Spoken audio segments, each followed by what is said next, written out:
Hello friends, welcome to Mrs Samba Samayal. நான் இன்றைக்கி என்ன செஞ்சு காட்ட போகிறேன்னு பார்த்தீங்கன்னா, முட்டை மலாய் கிரேவி செஞ்சு காட்ட போகிறேன். இது ரொம்ப டேஸ்ட்டாக இருக்கும். சாப்பாட்டுக்கு தொட்டுக்கலாம், இட்லி தோசைக்கு வச்சு சாப்பிட்லாம். இது ரொம்ப நல்லாயிருக்கும். இது எப்படி செய்யலான்னு பார்க்கலாம். இது தேவையான பொருள் என்னென்னு பார்க்கலாம். பெரிய வெங்காயம் 2 கட் பண்ணியிருக்கேன், பூண்டு ஒரு 5-6 பல், இஞ்சி ஒரு 3 துண்டு, பச்சை மிளகாய் 2. இது எல்லாத்தையும் ஒன்றா அரைச்சி நல்லா தண்ணி ஊற்றாமல் பேஸ்ட் அரைச்சி எடுத்துக்கலாம். நல்லா பேஸ்ட்டாக தண்ணி ஊற்றாமல் அரைச்சி எடுத்தாச்சு. இப்போ நம்ம கிரேவி ரெடி பண்ணிடலாம்.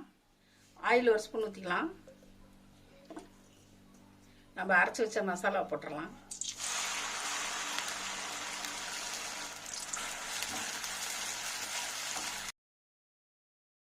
இந்த வெங்காயம் நம்ம பச்சையாக அரைச்சி போட்டிருக்கோம். இது நல்லா எண்ணெயில் வதங்கி நல்லா கிரேவியாட்ட பேஸ்ட் மாதிரி வர வரைக்கும் வதக்கிக்கலாம். நல்லா பச்சை வாசம் போயிருட்டோம். வெங்காயம் நல்லா ஈரப்பத போக வதக்கியாச்சு. இப்போ நம்ம மசாலா பொருள்லாம் போட்டுடலாம்.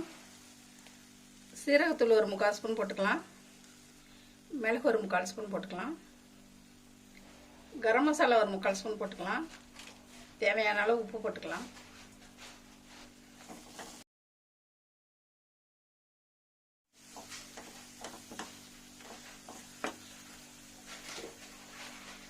பால் 1 டம்ளர் ஊற்றிடலாம்.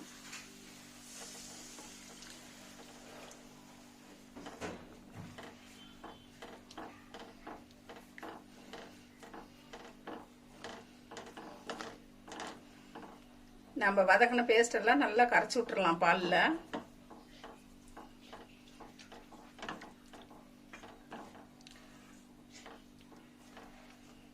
நல்லா கலக்கியாச்சு பாலில் மசாலெலாம் ஒன்றா இருக்கிற மாதிரி.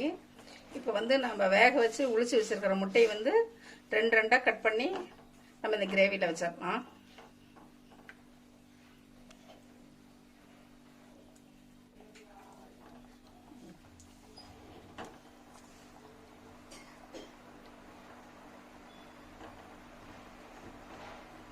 இந்த மசாலா முட்டையில் மேலே படுற மாதிரி கலந்து விட்டு ஒரு 3 நிமிஷம் மூடி வைக்கலாம். அப்போ தான் இந்த காரமெல்லாம் முட்டையில் இறங்கும். ஒரு 3 நிமிஷம் வேகட்டுன்னு மூடி வச்சுருந்தோம். இப்போ எடுத்து பார்த்துடலாம். ஒரு பக்கம் மசாலா நல்லா இறங்கியிருக்கும். இப்போ முட்டையை இந்த பக்கம் திருப்பி விட்டுறலாம்.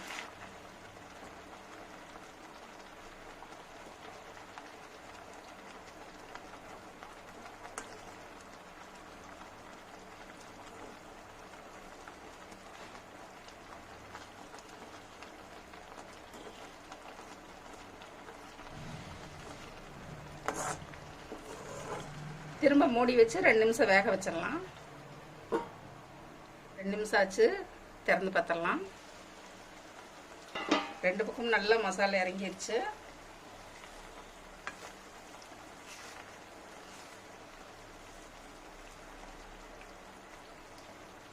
நம்ம கடைசியாக கொத்தமல்லி இலை போட்டுடலாம். இந்த முட்டை கிரேவிக்கு நல்லா வாசமாக இருக்கும். முட்டை மலாய் கிரேவி ரெடி ஆயிடுச்சு. இது நீங்களும் உங்கள் வீட்டில் எல்லோரும் செஞ்சு சாப்பிட்டு பாருங்கள். ரொம்ப நல்லாயிருக்கும். வித்தியாசமான டேஸ்ட்டில் செஞ்சுருக்கோம். எப்போவுமே நார்மலாக சும்மா முட்டையை வேவிச்சு கறி மசாலா போட்டு வைப்போம். நம்ம இது பால் ஊற்றி செஞ்சுருக்கோம். நீங்களும் எல்லோரும் செஞ்சு சாப்பிட்டு பாருங்கள். இந்த ரெசிபி பிடிச்சதுன்னா மிஸ்ஸஸ் சம்பா சமையலுக்கு சப்ஸ்கிரைப் பண்ணுங்கள். மறக்காமல் பெல் பட்டனை கிளிக் பண்ணுங்கள். தேங்க்யூ.